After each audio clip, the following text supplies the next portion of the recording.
ঘরে বসে বোর হচ্ছিলাম, তো মনে হলো কোথাও দিয়ে বেরিয়ে আসি। কলকাতার অন্যতম মিউজিয়াম, তার মধ্যে একটাই মিড ক্যাফে, কলকাতার নর্থ সাইডের দিকে আছে, যেটা মিলেনিয়াম পার্কে সবারই চেনা। মিলেনিয়াম পার্কের ঠিক অপোজিটে মিড ক্যাফে। আপনারা যদি এন্ট্রি করতে চান, সবই কিছু অনলাইনে করতে হবে।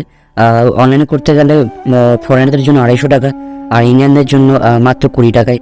বাট সব কিছু অনলাইনে করতে হবে। চলুন আমরা দেখে আসি মিড ক্যাফের ভেতরের দিকটা।